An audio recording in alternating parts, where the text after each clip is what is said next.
I pray this works. Like I said, we've been having technical difficulties trying to get the Suicide Conversation broadcast going. Nevertheless, here we are. And I pray this works out, because this is a very important conversation. We've done this annually every year for Suicide Prevention Month, which is September, and today is no different. I'm going to have just a little bit of one of our Gambian sisters' songs play. The name of it is actually Gambia. And we're just going to listen in and get all these other technical things together. And as we begin to just have this real, raw, and relevant conversation. So let's go. Let's go, let's go, let's go. Suicide cannot be the end. It cannot be the end. There is a path greater. There is a better path. There is a path that God had for us. A path outside of the stresses of life. A path outside of trauma. And I am excited to share what I know works. To share what I know is life impacting for the people that I've been privileged to share with, and the people have been privileged to counsel. And so the conversation continues. It shouldn't be a once-a-month thing, but we thank God for the month dedicated to educating people about suicide and empowering them about suicide. And so I take it as a survivor's responsibility. Every survivor is now vocal about their experience. Yet, we can't put the weight on each survivor or individual survivor. It has to be a collective effort. And for those who are called to be a voice, own it and be the voice. And those who are called to support from the background, behind the scenes, do your part. Do your part so collectively as a people, the devastation and the destruction that suicide has caused is no more. We owe a generation. We owe those who are struggling. We don't owe them our lives. We don't have to make any outrageous sacrifices, but we owe them the conversation that there is life outside of suicide. And I have a song praying about Gambia because the narrative when it comes to mental health in Africa, it is actually what I would call unacceptable. To be honest with you, it's unacceptable. Because we allow unnecessary suffering by stigmatizing the mentally ill, by weaponizing mental illness against people. When our culture, and I know I'm going to be slammed for this, yet I don't exist, or my purpose, I should say, does not exist to please man. What I do know is it's going to take the truth and the voice of survivors to set us free. It's going to take technical difficulties. I don't know what is going on, but nevertheless, we continue to press on. We have to be a generation that's bold enough to confront toxic culture. We have to be a generation that's bold enough to say it ends with me, that I'm going to stand up to this thing that has traumatized, to this thing that has devastated, to this thing that has punished, oh my God, unnecessarily, a culture, a race, a generation, and a population of people. And so here we are with the suicide conversation that needs to be had, with the suicide conversation that must be had. So we can move from these toxic norms. We can move from these self-defeating norms to a place now where people are equipped and empowered to live, living takes skills and a skill set, living past and beyond the limitations or the stressors of your environment. It takes knowledge, it takes knowing, it takes being taught, it takes being raised. I didn't learn these skill sets overnight, so I don't expect anyone to just be born with it. Resilience is as much taught as it is earned. Strength, mental strength and capacity, mental fortitude has to be cultivated, especially in highly toxic societies, especially in highly toxic environments, especially in highly toxic family structures. We just cannot go by, this is the way it is, deal with it. Everybody's brain makeup, everybody genetic makeup just cannot deal with it. Some people have legitimate mental diagnosis and deficiencies, if you will, or illness, not deficiency, legitimate mental illnesses. There's deficiencies in their serotonin and different levels of their brain. And it would be inhumane of us to expect them to exist like we do. It would be inhumane of us to expect them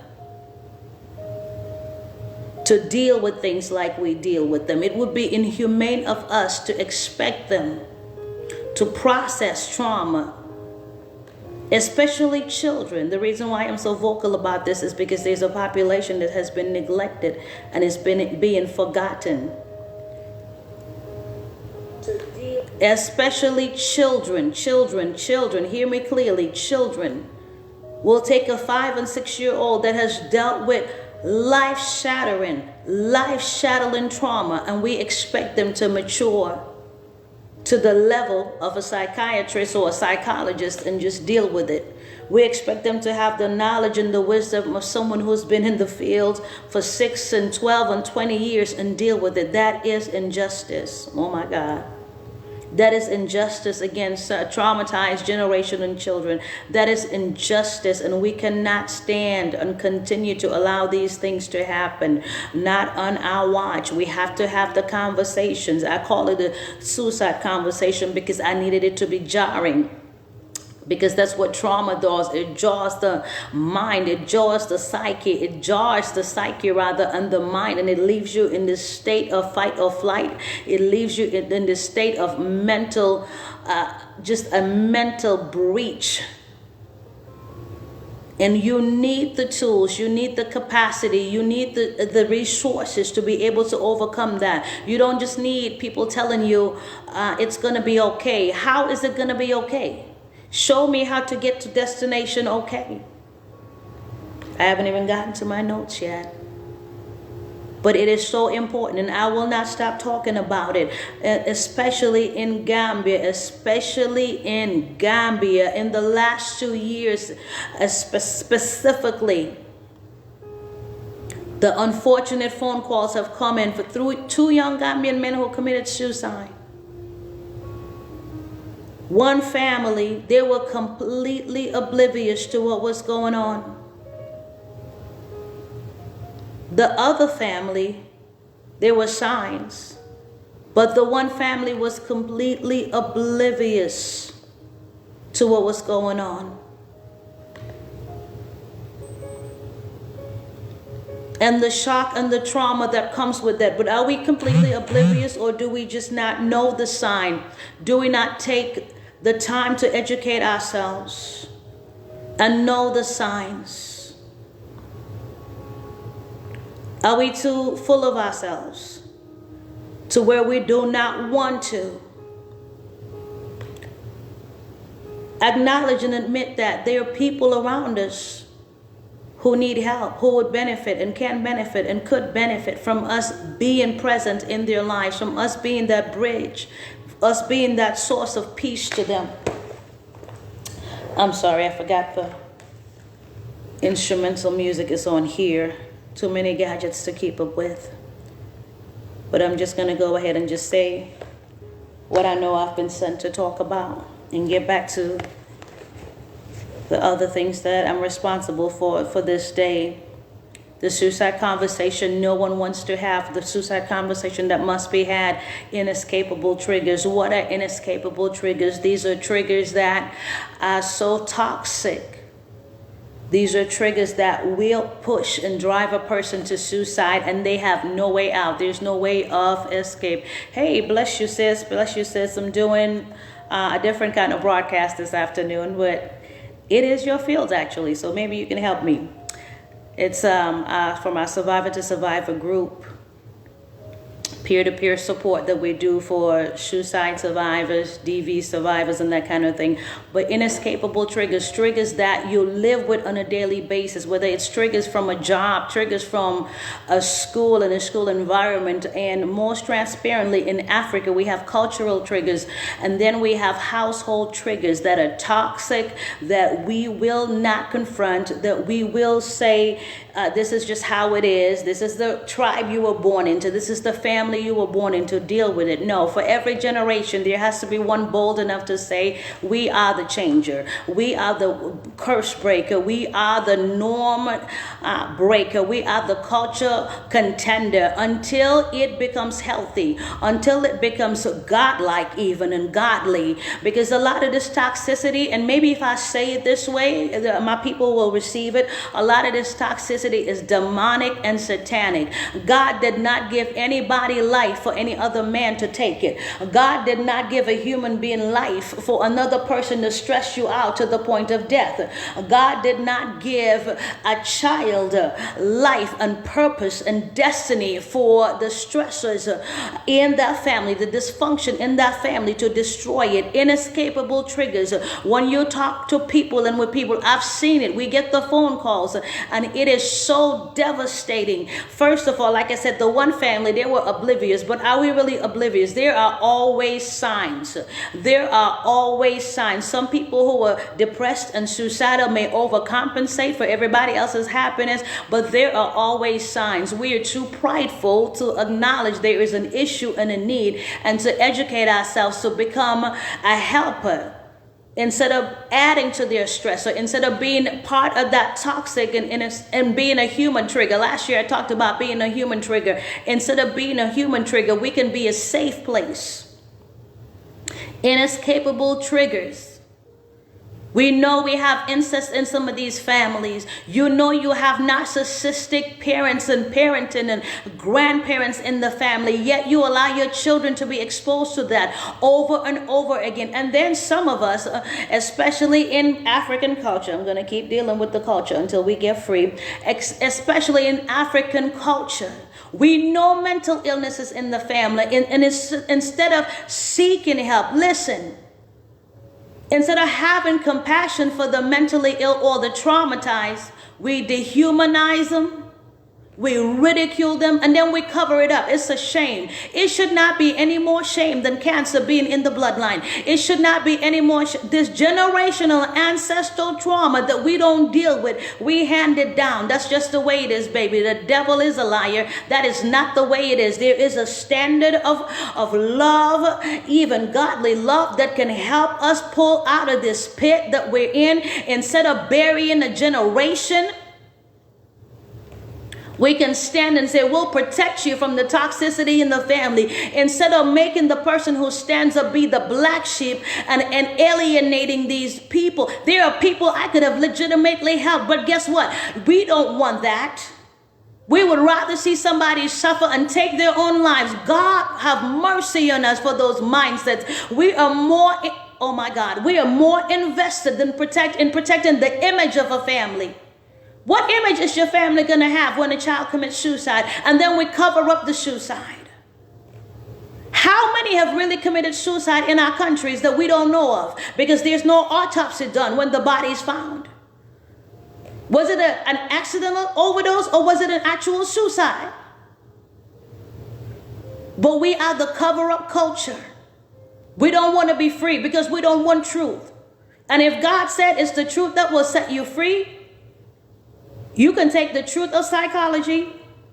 You can take the truth of medicine or the truth of God. You're going to have to take a truth to be free from that which is enslaving and binding you. The inescapable triggers. We have to teach, beginning as preschool. We have to raise a generation that's mentally aware, that's self-aware, that knows what's healthy and unhealthy. We should not be 30 years old in an abusive marriage before we figure out that's what is going on. We shouldn't find ourselves in the hospital after a suicide attempt. Do you know how many grown men and women I've had to minister to in the hospital, inpatient psychiatric unit, because they finally had a nervous breakdown? That for generations, there were signs. There are always signs. And you're not weak for being depressed. You're not weak for struggling with trauma. The human body was not made for trauma. Combat soldiers. We expect children to have the mental fortitude to deal with combat type trauma, military type trauma. When those who have been trained, I have people that I know, personal friends who are in the psychiatric field, social work and all that, psychology. They can't, the stigma is so bad, even in their field, they can't turn to one another. They come to me or they come to somebody in the church. Why is that? Because even in the field, there is a level of stigma. And we don't expect people to have valid, inescapable triggers. We call people weak for having a trigger. No, having a trigger is healthy. It's maturity to identify that this is what sets me off mentally. This is what opens the door. This is what opens the gate. This is what I have to guard myself and protect myself from. If I want to be able to have a mind, oh my God, a mind that is whole, not broken, not traumatized. Toxic and triggering is what causes inescapable triggers. Toxic parents, toxic co-workers, toxic spouses. How many parents in our culture are going to map out your life for you and going to force you to go into a field you're not even called to? I know of people who've been sent overseas to study and they didn't like the field of study and they changed it and their family disowns them. It's toxic to force your will. It's not just toxic. I hear God now. It's not just toxic. It's demonic to force your will. If God Almighty doesn't force his will on us, he gives us free will. It's toxic for you to force your will on your children, on your spouse, your significant other, your superior, your subordinates at work or whoever in the family structure, because you're the oldest aunt and the oldest cousin. You are not God. Because you have the most money and you help the most, that still does not give you a right to be toxic. Let's talk about toxic behavior. What is toxic behavior? According to a clinical social worker and author Sharon Martin, she wrote the book, The Better Boundaries Workbook. There are common traits of toxic people. And don't get me started on toxic Christianity and toxic church. That's something my mentee who has a PhD in psychology are working on, because that's another place, God help me today, where toxic personalities hide, where toxic personalities are left unchecked and the damage they cause. We have church hurt because of toxic personalities and behaviors. What are the characteristics of toxic people? They don't show concern for your feelings, your needs, or rights. They act harsh and critical. We right off the bat, we can name at least 5. It's always about what they feel, what they need, or what they want. Being a leader in the church, being a parent, like I said, the matriarch and the patriarch of the family, with all our tribes in Africa and tribal chiefs and village elders and leaders and all that foolishness, does not give you a right to be toxic, to be demeaning, to be harsh and critical of people. If you cannot lead as a servant leader, if you cannot lead with kindness and love, sit down. Give up the position, because you don't need to destroy. Leaders are not given positions. God does not entrust. People do not entrust honor to us for us to destroy people. And then help me today, God. Then in the religious circles, I won't just put it in the church, because I've been a part of more than one religious sect in my lifetime. We hide behind religion. We co-sign. We hide, and we validate toxic behavior behind religion. The imam or the pastor, I don't care who you are, you don't have a right to be dismissive of people's mental health and legitimate feelings. If somebody is wounded and hurt by your behavior, take a minute and examine that. Don't just dismiss it as they're soft, they're easily wounded. You need a backbone. Do you know what's in their history? Do you know what's in their mental health file? Do you know what trauma they have endured, and how rather than protect them from more trauma, we add to the wound? They will call you names. They may not curse you out, but they'll call you names. Or you're just weak. As if you haven't had a weak moment. They violate your boundaries over and over. And let me put a pen in that one, because when it comes to our people, you know, nobody, I'm convinced nobody can violate your boundaries than the people from our continent. I'm just going to say that right up front. It doesn't matter how many times you tell people, don't call me after this time. Don't ask me for help with that project anymore. Do not do it. Doesn't matter. They will do it. And this is why I say this is demonic and satanic. It's witchcraft to want to enforce your will on someone else. If somebody does not have the ability to do that, whether it's to help you with money, a project, or what have you, they just don't have it. It is toxic. It is narcissistic. It is mentally triggering to violate people's boundaries. Why do we have laws in the natural? If you will not violate a natural law, don't violate spiritual laws. Loving and honoring one another. Love your neighbor as yourself. That's a spiritual, that's a kingdom law. That's a godly law. Stop violating it. Stop putting yourself before others. Esteem others higher than you. People are people. They have hearts. They have a soul. We have to get to the point of dealing and ministering to the whole man. And that is going to happen after we dismiss church service. The character, the real capacity and ability to love and to nurture that you have after the church service. Because while the anointing is high, it's easy. It's easy to love on people. But after that wears off, I'll never forget a woman of God who was in a toxic and abusive relationship. And she looked at me in the middle of a church service while her husband was preaching. And she said, Marie, where is that anointing when he gets home?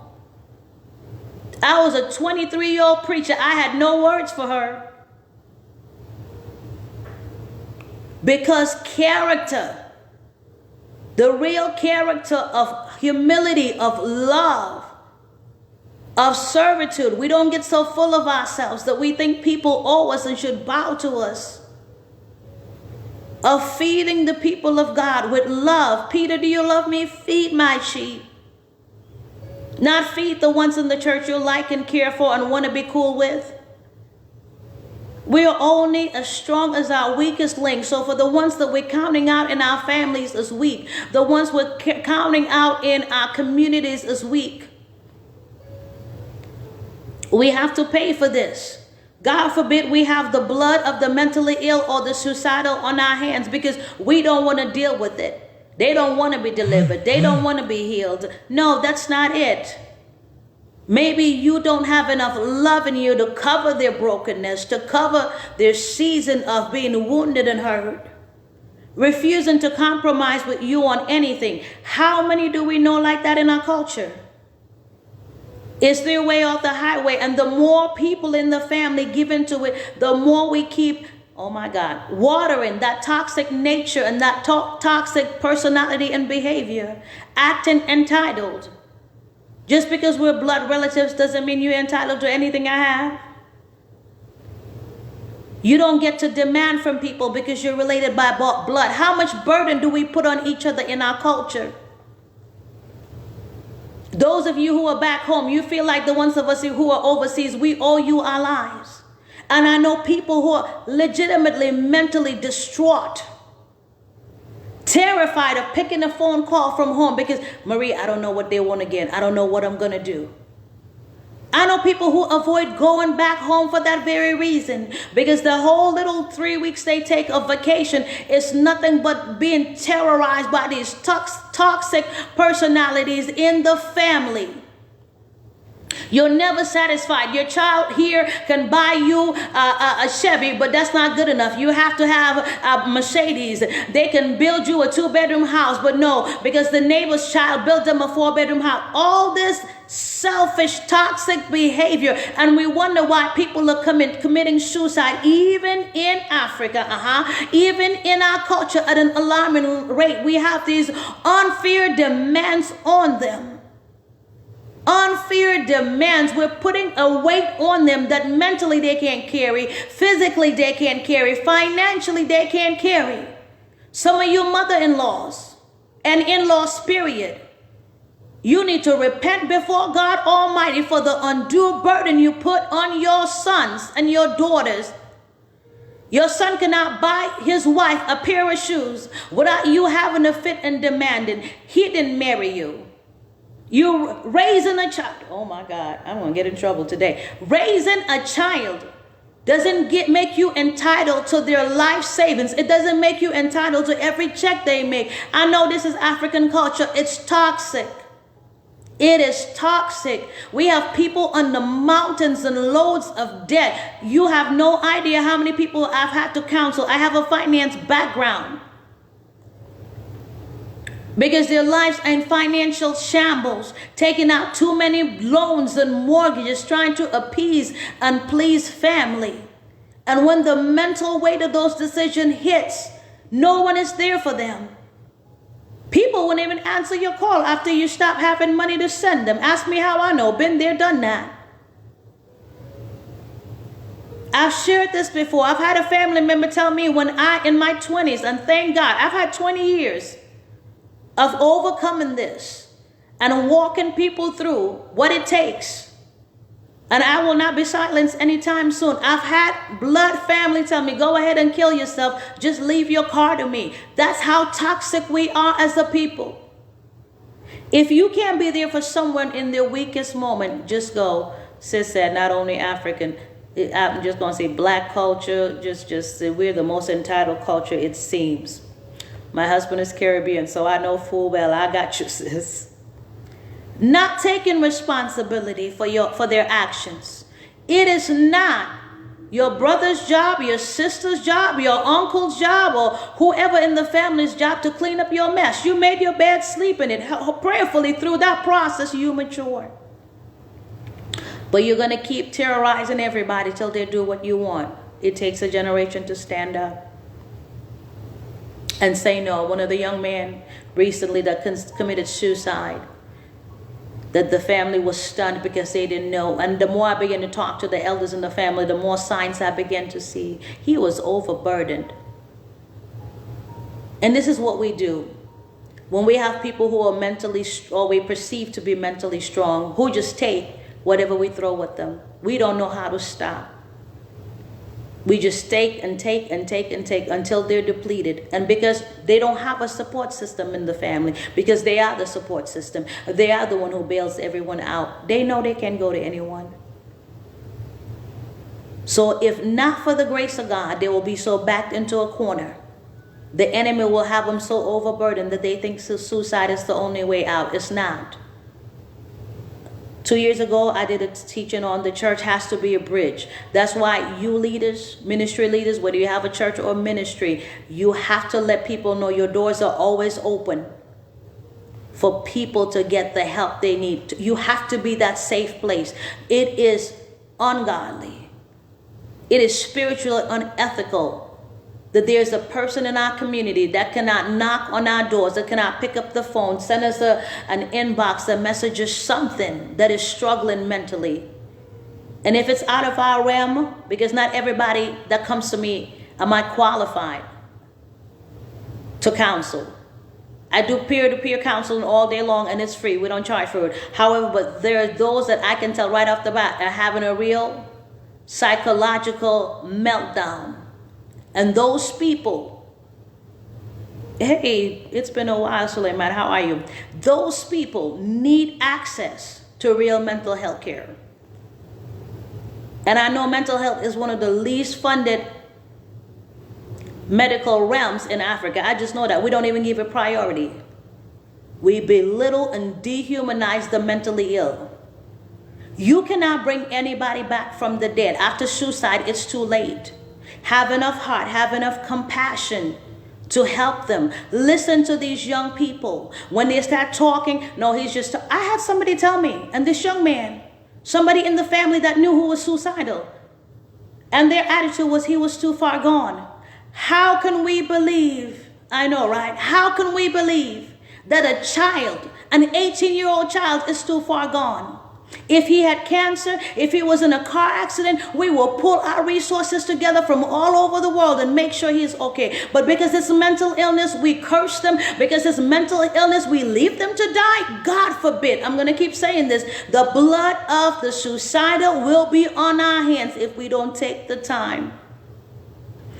Find the humanity to have compassion for them. These children are growing up in a toxic culture worse than we ever had it. You'd have no idea who's been abused, who's been molested, who's had to take care of all their siblings while their parents want to be great. And let me say this to my African and just brothers and sisters all over the world. If you have to sacrifice your children to have a career, shame on you. Parent your children, raise your children, and chase success after. Have a balanced life. Because leaving our children to the hands of toxic family members who are abusing them, terrorizing them, molesting them, while we travel the globe, calling ourselves successful and living our best lives, you have to answer for that. I don't pray that on your conscience when you have to sit down and reckon with the fact. And I've seen it more than once when a child is sitting in a casket, that you have a responsibility in their death because you weren't as present for them as you should have been. I know a family who put their grandchild in a group home because they didn't want to deal with her anymore. How do you have a child in your family? Listen, I tell my son this all the time. If I give birth to you, if God allowed me to give birth to you, he's given me everything I need to raise you. I don't care how big or tall or manly you get. It's really that simple. But it takes a depth of compassion and commitment. You have to care about a generation more than you care about your plans and your goals. What kind of family puts their child in a group home? That child wasn't violent. They weren't harming anybody or physical harm to themselves. Are there seasons where children need to be hospitalized and all that? I understand that. I know that. I'm not denying that. I respect that. But to absolve yourself of the responsibility of parenting and nurturing a child in the family because you don't want to deal with the responsibility, because you think your life is too great for that. She committed suicide in that group home. And the wake-up call was that if we don't care enough about a generation, there are no group homes. Now, there's some good ones. I'll give them that. But no one should be more invested in the mental health and the mental success, the mental stability, the mental wellness of your children, of the generation that came after you than you. Don't wait till you're sitting at a funeral pitiful and can't undo. We can't bring them back from the dead, but we can meet them. We can help them. We can let them know that we are their support system, that they can come to us no matter what. Do you know some of the things these children are carrying around in Africa and in America? It is mind-blowing.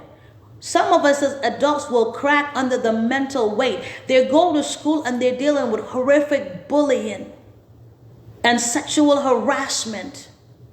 They come home to toxic families and toxic cultures and systems. The sports culture there's toxicity everywhere you turn.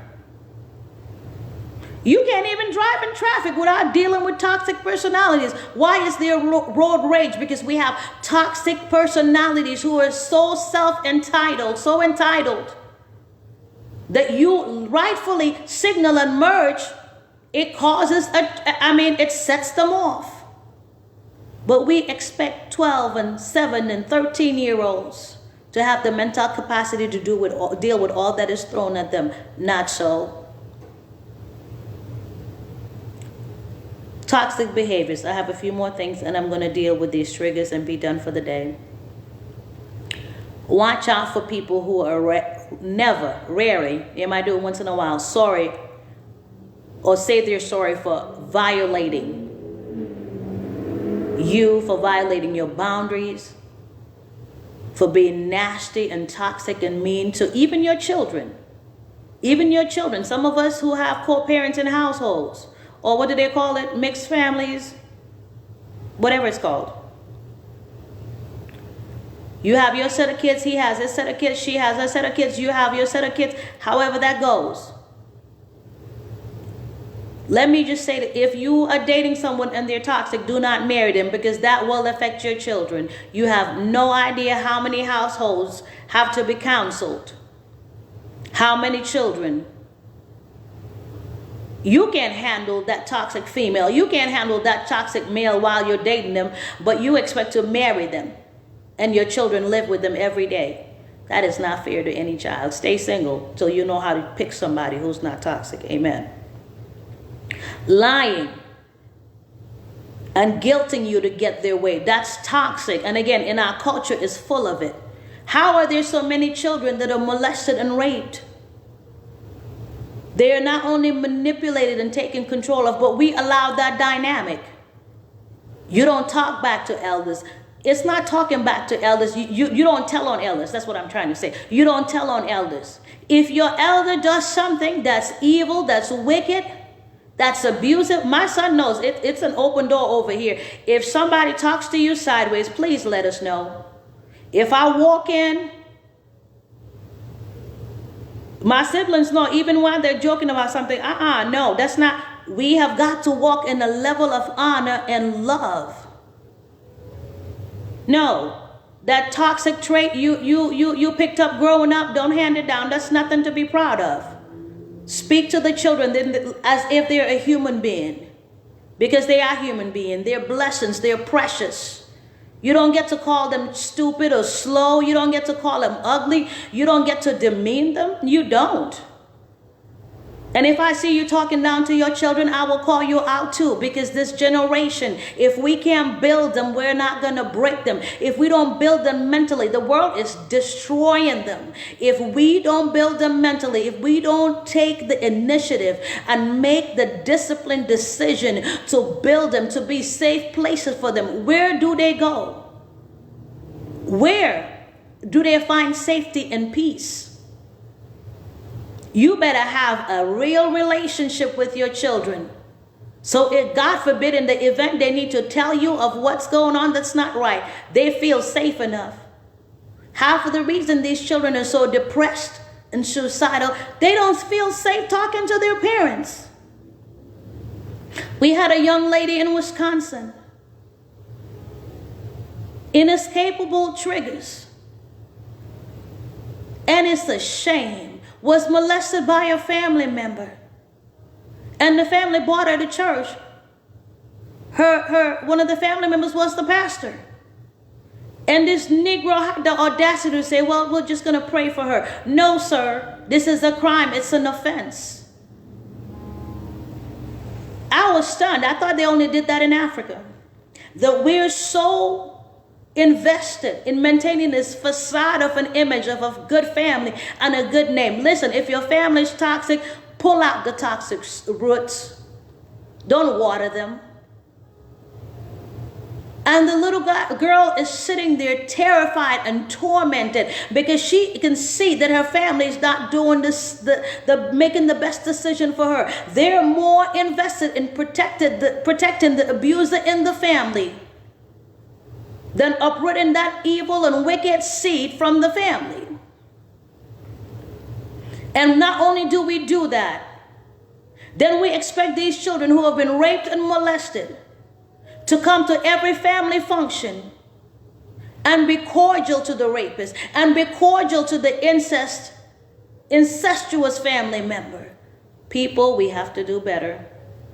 And then we sit there and play dumb when these children break and finally can't take it and take their lives.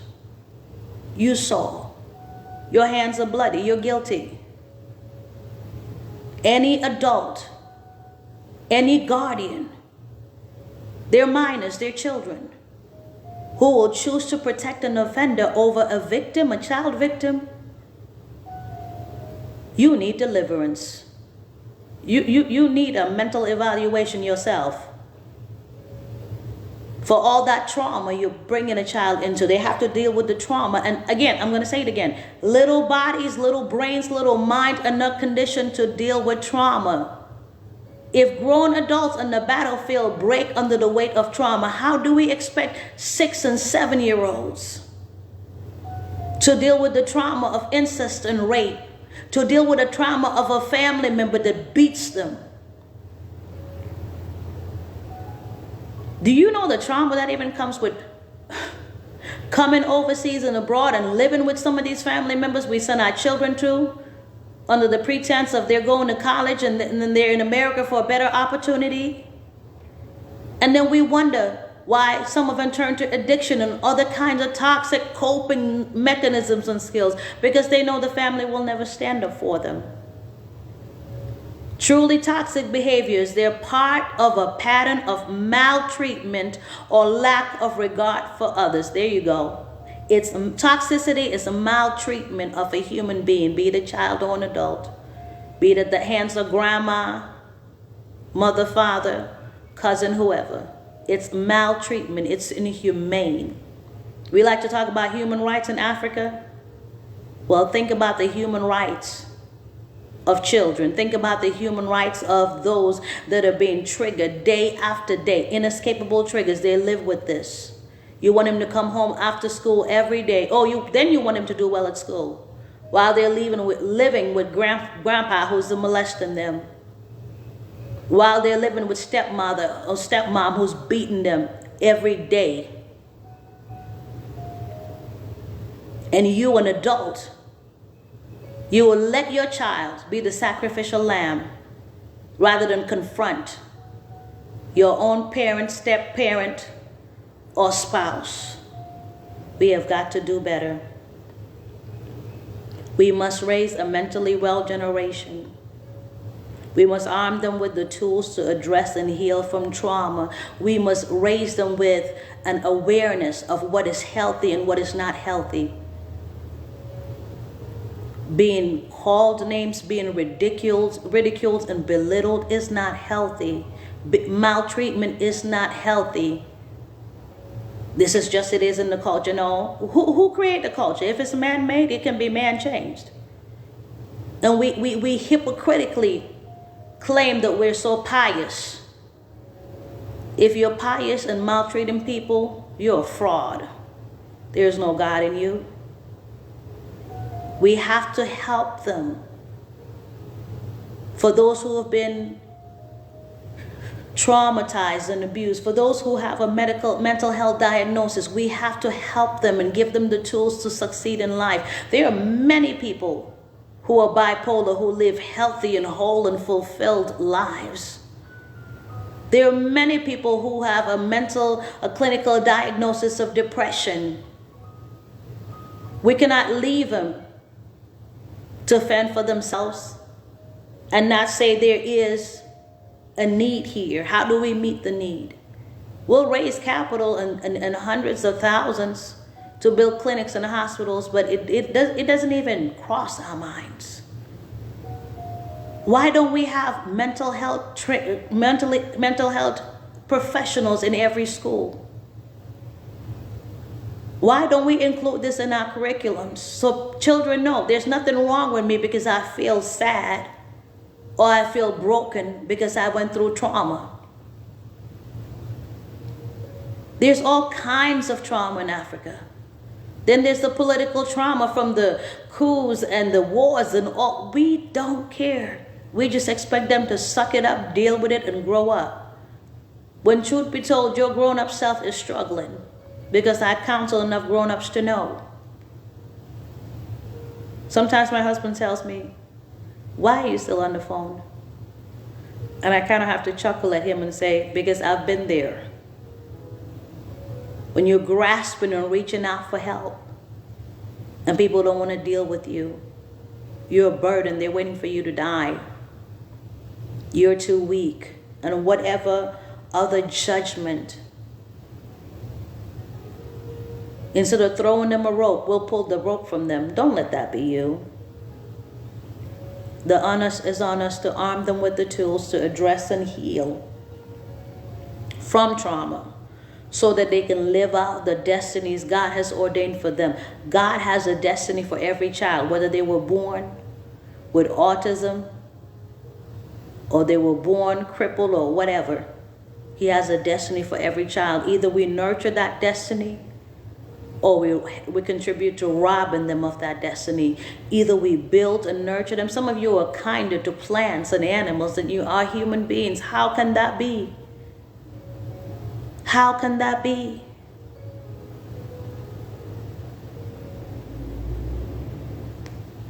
Trauma, discord, abuse, dysfunction, and the like. They're, again, satanic, they're demonic, they're wicked, they're inhumane, and not the will of God for any child or any human being. We need to stop co-signing these detrimental behaviors, these suicide-provoking behaviors. We cannot be found ganging up on people in the family. I don't care how many times they say they're depressed and they want to kill themselves. You be the difference maker. You be the change maker. You be the one that say, hey, I'm there for you. Can I come pick you up? Do you want me to take you to the hospital? What do you want us to do? How can we help? Until they find a sense of normalcy. Thanks be unto God for the people who didn't throw in the towel on me and give up on me while I was being crushed under the weight of trauma. I had multiple traumas happen. I'm not ashamed to share it. For those of you who know my story, you know my story. Incest for years. Then I escaped that. Inescapable trigger. Only to come to America and deal with some other inescapable triggers. Then there was a domestic violence. Lost my first child as a result. Inescapable triggers. Then came the trauma of grief. Oh my God, which we don't want to talk about. Grief is a real trauma. If you have a family member that's dealing with the loss of a parent and they're young, the loss of an adult. I've seen adults dealing with the loss of a child. It is traumatic and it's triggering. They get to the point where they don't even want to live because that pain is so unbearable and insurmountable in that moment. It takes a person. It takes a community. It takes a village of people who care enough, who will not leave you alone to your grief. Who will say, you matter, your life matters. Just hold on another day. Fight another day. Press through another day. And there is light at the end of the suicidal thought. There's light at the end of depression. There is life, and this is where I am adamant that peer-to-peer support is important, and we have to find a way to actually involve this in some of the psychiatric and psychological training that's going on. I don't know how we're going to do it, but we're going to keep working on it until the doors are open. So they need to begin to identify and include us in the conversation, because some of you will never believe that it's possible. You'll sit in a therapist chair for 20 years until someone with the lived experience, book experience and book knowledge has its place, but someone with the lived experience can look at you, hello Usman, and say to you, You can overcome this. I am not going to be the one that triggers you. I'm going to be invested in helping you heal. I'm going to be invested in helping you find your normal and helping you find your healthy place. So no matter what life throws at you, no matter what trauma and what trigger comes your way, you can escape it.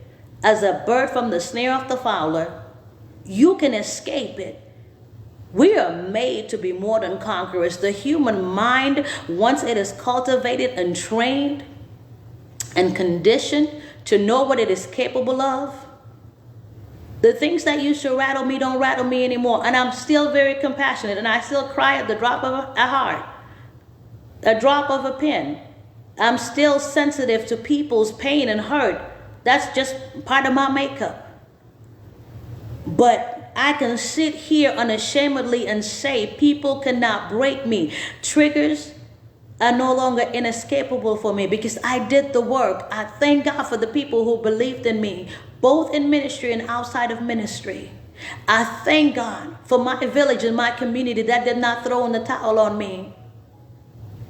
I've seen so much toxicity. I've seen people, family members, I'm not talking about my family, but I've seen family members so toxic.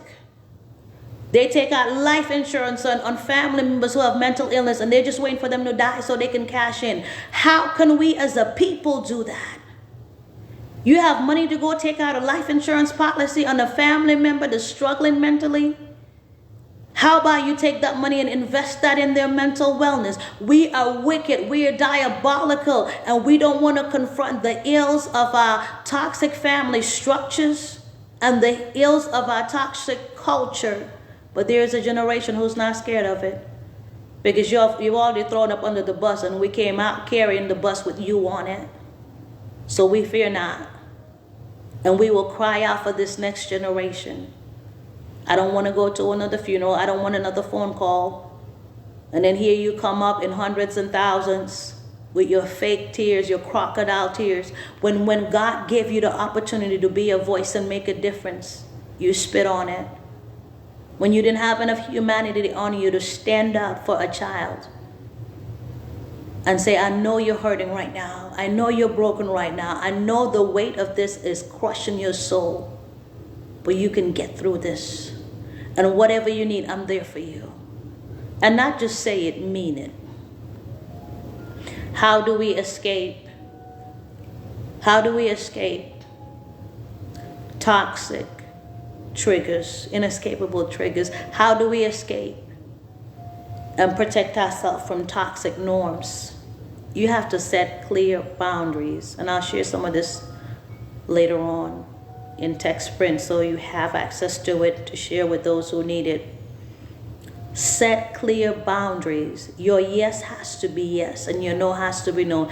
You listen, until some people in our circles get the point, they won't get the point. Until you say,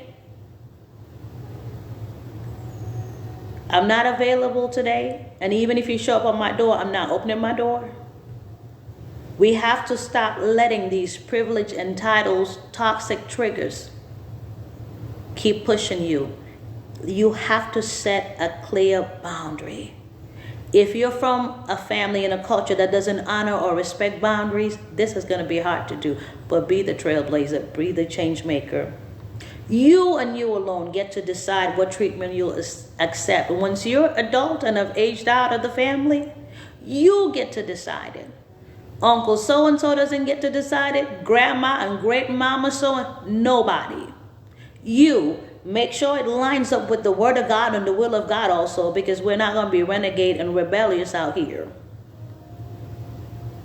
Affirm, state your feelings, state your boundaries, state your expectations, and live them out. Stand on them. You can call everybody in the family on me. If I say I can't do something, I can't do something. You can't shame me into doing it. You just cannot. Some of you have good jobs that you worked hard for, and you have families. Stop letting toxic triggers get you into these situations that causes mental breaks in your life and causes mental challenges in even your marriages. Because you haven't set any clear boundaries. You can't even say no to yourself. It has to start with you. You have to say no. You are not a human pincushion. Stop letting people push your buttons. Stop letting situations, environment, things that happen, occurrences push your button. You are not a remote control. I used to joke with my son when he was older. I would pick up the remote and say, you see this remote control? It's for the TV. It's not for you to be pushing. Even as a young age, we, by human nature, we are conditioned to pitch a fit, have a tantrum to get our way. Let them pitch a fit. They'll live. But not at the expense of your peace, not at the expense of your mental peace or your financial peace. Because a lot of these suicides, if we really dig deep, for the older, not the children so much, but for the older generation, it has a financial component. One of the executives of Bed Bath & Beyond, just the one that jumped off a building in New York, just committed suicide. Where was his support circle? I'm not blaming anyone. But if God gave you the vision for that business, if God gave you success in that area and in that season, He's the same God. He doesn't change. There's another door that will open. Let the company crumble. Sell it. Let sell the stocks. Whatever you have to do. Take a break. Build yourself up and start over. Starting over is not a sin. Let everybody ridicule you on the planet, but make sure you within yourself don't ridicule yourself. Make sure you within yourself don't allow people to push you. Some of us in ministry circles, people are so hungry for success. I am not going to kill myself trying to pursue success. If it's God's will, it will happen. I'm going to have peace. The peace of God surpasses all understanding. So whether you're dealing with trauma, crisis, or whatever, it works. But you have to have even that boundary for your own mental health. And not let people overwhelm you. Not let situations overwhelm you. You have a toxic boss. Let them be toxic to everybody else but you. There is a method that we use in our counseling when we have people who are married to narcissists or have narcissistic parents. It's called gray rock. When they begin attacking you, you turn into a rock, literally.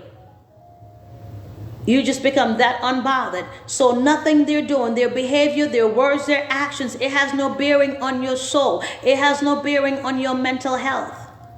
And let me tell you something. When people do it enough and you don't respond, it doesn't trigger you. It doesn't get you mad, hurt, falling apart. They'll leave you alone and find someone else to victimize. Try it. It works. Keep your distance. Oh, I'm going to get in trouble for this one. Keep your distance. One of the easiest ways to stay grounded, mentally grounded, is to stay away from toxic people.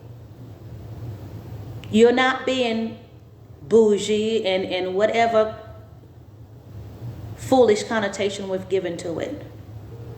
If you have human triggers, if you have triggers in the family, people who literally have an assignment from Satan himself to burden you, to berate you, to belittle you, to mentally destroy you, learn how to keep your distance.